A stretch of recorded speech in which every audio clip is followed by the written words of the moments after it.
I wanted to dip into our mailbag a little bit and get your take on a message that we received this week. Help me out here, because I'm maybe struggling a little bit with what this person is asking, but I feel like you would have some good insight here. The email starts off, first off, I don't think I've ever heard of this situation actually happening, but I can think of 2 stories with this trope in it.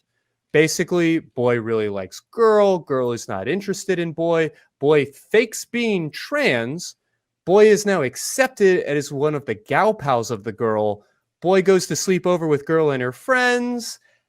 I can't help but think that some of the people that use these stories as fodder for accusing other people of being trans trenders or being creeps who want to be allowed in what are generally considered women or girl-only spaces for the purpose of oogling people in a state of semi-undress. Any thoughts? How can you weigh in on this, Dianna? Yeah, that reads to me as an anti-trans talking point that has been turned into sort of a fiction trope. And stuff, because there's nobody who reasonably is changing their name, changing their pronouns, pretending to be trans in order to look at the boys, look at girls, or look at people in undress, and stuff. There are it is a strange trope that shows up in media maybe more than we would expect it to, especially since it is not a practical thing that I think has ever happened, perhaps really in the history of Everest. Most of the time, if a person wants to ogle another person, they're going to do it. They're not going to go to all these special lengths. And I think the way that we see it usually in media is that it's played for laughs. And stuff. One example of a similar trope that comes to mind is there's this episode of Scrubs where Elliot is convinced that Todd, the ultra masculine surgeon who talks about having sex all the time, is actually gay, and he's just pretending to be ultra masculine in order to cover up for that. And so she starts treating him as one of the girls, because obviously he as a gay person, wouldn't have any interest in her. So she takes him bra shopping with her. Because all gay guys are super excited to go bra shopping with their gal pals. That's definitely a thing that makes sense in the real world. Yes, and it's this thing where it plays off the idea that Elliot is just naive and doesn't realize that, no, Todd is a straight man who is just a pig, sort of thing. And it's sort of, this feels like a further version of that, and stuff where the joke is on the girls who accept this manipulative boy into their midst. But that's not a thing that happens in the real world. There are not people who are changing their names, changing their pronouns, wearing clothing that is completely different for them, making starting to put on makeup or doing things that are completely different to their personality just in order to get a look at you in your underwear.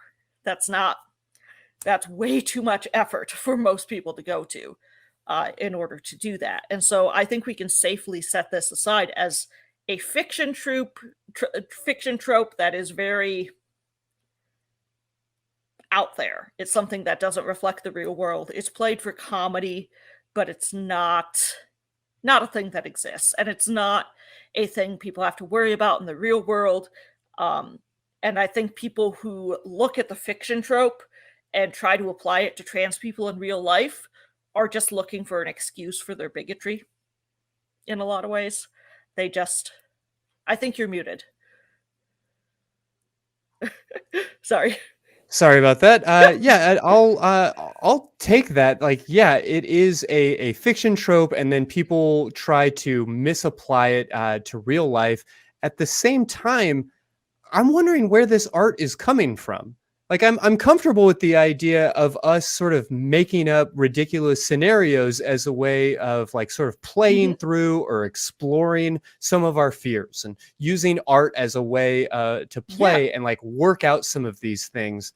Is it true then? Is it fair then that there's a market for this story because people are afraid of this? Or is the fear coming from the art? What does that relationship look like in your mind?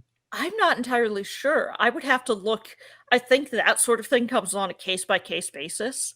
I think with the trope itself, it comes from a lot of cis men thinking like, okay, how could I use this trans thing, like, or something like that as a Mm-hmm. fun trope when I'm writing fiction or something, or out of the fears of cis women in a lot of ways, who are afraid of this new trans thing, that this thing that they think is new but is actually centuries Sure, old, right. um, and stuff. So I'm not sure. That's something where it's like, where you kind of like, you should be interrogating yourself, whether you are the writer or the consumer of those arts, and think about, okay, what does this say about this marginalized group? What does this say about the people in the story? What do I think of the characters in that story, and stuff? And what does that like mean for me as I relate to queer people in my life or as I meet trans people?